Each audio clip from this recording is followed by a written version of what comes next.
Welcome to Wild Biomes. Today we'll be exploring the tundra, one of the most beautiful biomes on the planet. The snow over the mountains and the plains, the lack of trees that lead to the idea that the plains go on forever, and the small shrubs of the tundra add to its beauty. Now, we'll go to our resident explorer, Wolf Wilds. What's up, guys? It's a pretty nippy day here in the tundra in North Alaska. You know, usually it's a lot colder. It's probably because of global warming and all that stuff. Anyway, I've seen a lot of these oil rigs around. That has something to do with it, right? Yes, the burning of fossil fuels leads to global warming. Global warming is definitely something that is very scary. Luckily, I'm back here in the studio with just the man to further our understanding of what's going down up north.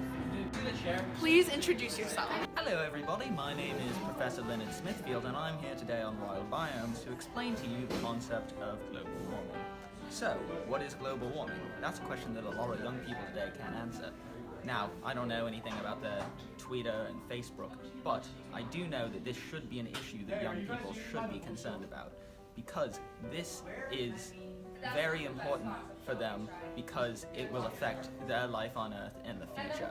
So, what we need to do about global warming is we need to take immediate action to begin to reduce our carbon emissions such that less greenhouse gases will be present in the atmosphere so that global warming will occur much less rapidly. Tell us some more about that, Professor. Well, you see, climate change is actually being sped up rapidly by humans, no matter what those deniers say. As our man Wild surmised earlier, fossil fuels actually are a major factor in the process. Hey, guys. The thing that is affecting the tundra very, very negatively is the drilling of oil that occurs in places such as Alaska, where Wilds is currently. So basically what drilling oil does is, if there's an oil accident or some other thing, some other issue that is, with drilling the oil, that can cause major disturbances to the wildlife and can kill very many of them and can definitely decrease biodiversity. So drilling oil is a major concern for the tundra. Well, that's definitely something to look out for to stop the destruction in the tundra. Now to Jonathan Berg, our meteorologist here in the studio. He's going to tell us about the climate in the tundra. Flirt smirk, smirk berg, flirt smirk, berg smirk berg, spring, swing, swing hong, swing strong, swing swang, swing swang, strong, ding, swing swing bong, smirk flirt, flirt smirk berga, berg smirk flirga, smirk flirt, smirk schnoff, smirk flirt, smirk berg, smirk flirt, spring jong, ding dong, bing hong, swing jong, bing, strong, Vincent, shrinking,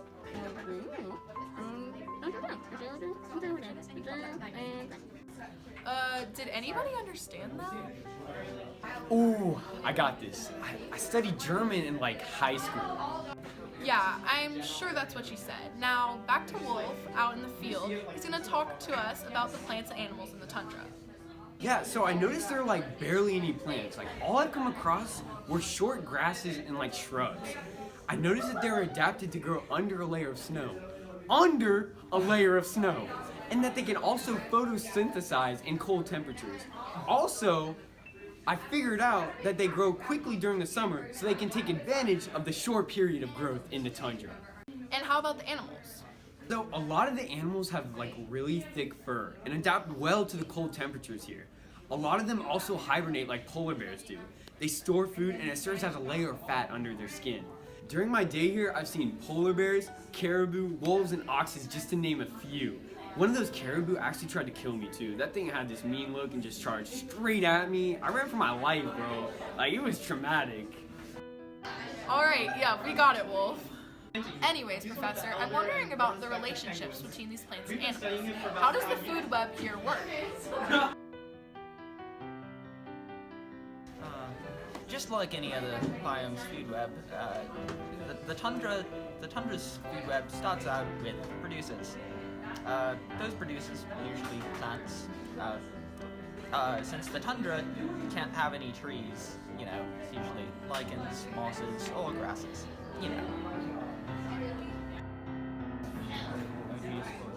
Oh, yeah, right. The next trophic level, or energy level, is that of the primary consumer. So, basically, primary consumers in the tundra, and as well as in any other biome, basically what they do is their job is to eat the producers, and they gain about 10% of the energy from these producers.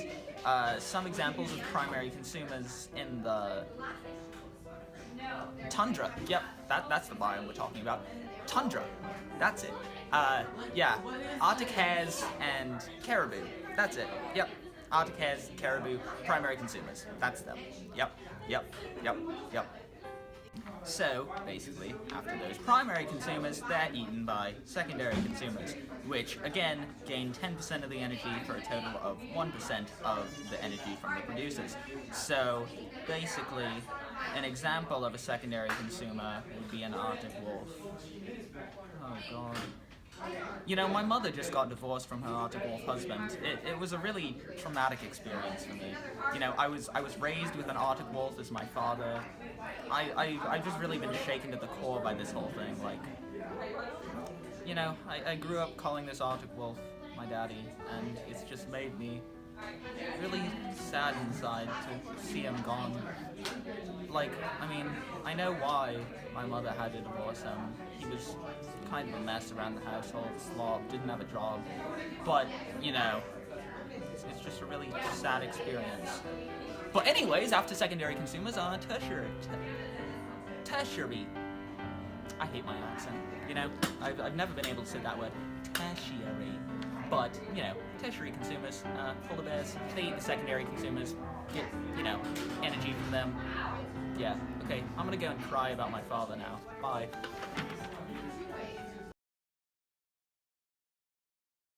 Hi, I'm back. Producers had to call me back because I forgot to say one of the things I had to say.